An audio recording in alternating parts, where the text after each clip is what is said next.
Pose du bypass de frigoriste sur une chambre froide. Allô, JB Klim. J'ai une de mes chambres froides qui ne descend pas suffisamment en température. Vous pouvez intervenir rapidement? Pas de problème, j'arrive dans 2 secondes.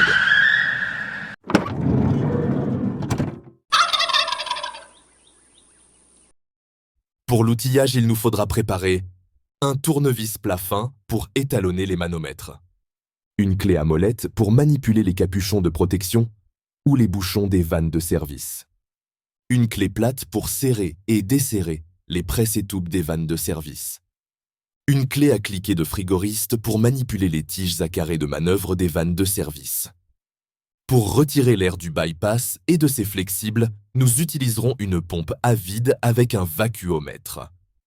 Un jeu de manomètres BP et HP, monté sur un manifold équipé de robinets BP et HP et sur lequel viennent se fixer les flexibles équipés d'obturateurs quart de tour. Le flexible bleu pour la BP, le flexible rouge pour la HP et le flexible jaune qui se connectera à la pompe à vide.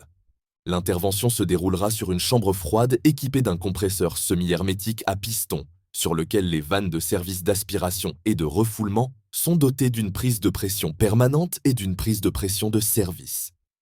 Nous allons rapidement passer en revue les éléments qui constituent l'installation frigorifique. Le compresseur évacue les vapeurs de fluide frigorigène à haute pression, HP, et haute température au travers de sa vanne de refoulement vers le condenseur. Le condenseur utilise l'air ambiant pour refroidir et condenser le fluide frigorigène qui le traverse. Le fluide frigorigène sort du condenseur à l'état liquide sous refroidi et se dirige vers la bouteille réservoir liquide. Le fluide passe la bouteille liquide et la vanne de service. Il chemine dans la ligne liquide et traverse le filtre déshydrateur, le voyant liquide indicateur d'hygrométrie et la vanne électromagnétique.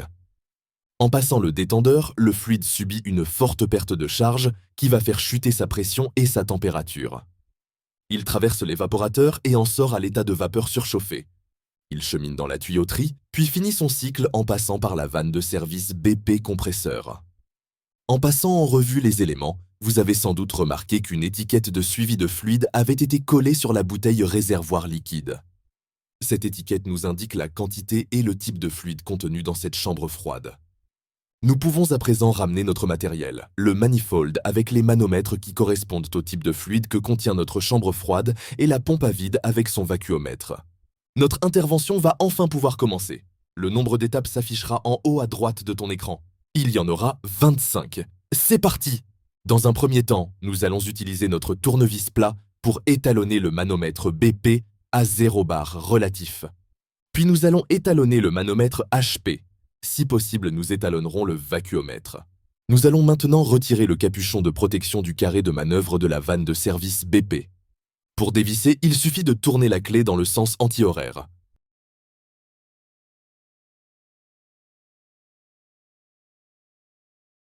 Nous allons faire de même avec le capuchon de protection du carré de manœuvre de la vanne de service HP.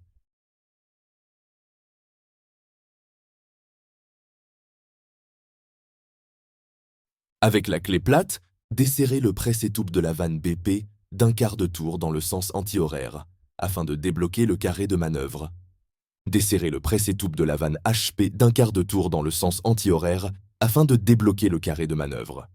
S'assurer que le carré de manœuvre BP soit bloqué en position arrière.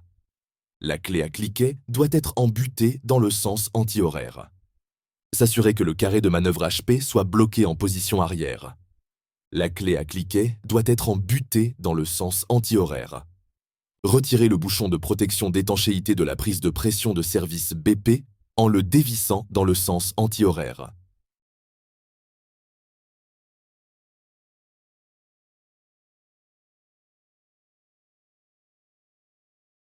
Retirez le bouchon de protection d'étanchéité de la prise de pression de service HP en le dévissant dans le sens anti-horaire. Connectez les flexibles aux prises de pression BP, HP et pompe à vide.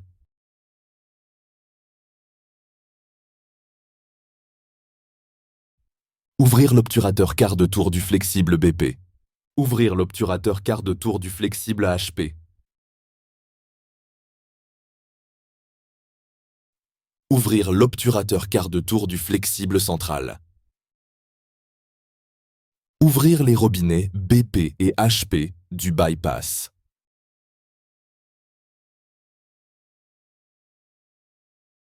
Mettre en fonction la pompe à vide. Attendre que le vide soit atteint sur le vacuomètre, ainsi qu'au manomètre BP et HP.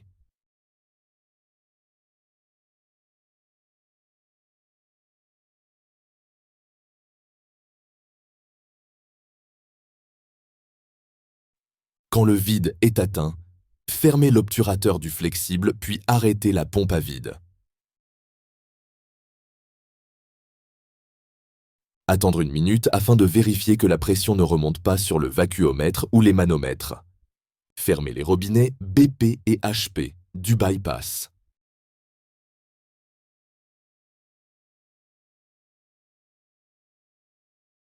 Avec la clé à cliquet, avancez le carré de manœuvre BP vers la position intermédiaire pour libérer le fluide en vissant d'un quart de tour dans le sens horaire.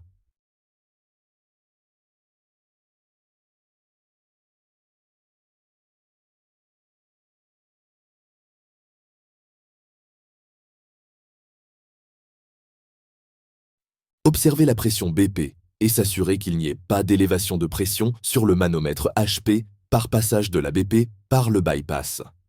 Avec la clé à cliquet, avancez le carré de manœuvre HP vers la position intermédiaire pour libérer le fluide en vissant d'un quart de tour dans le sens horaire.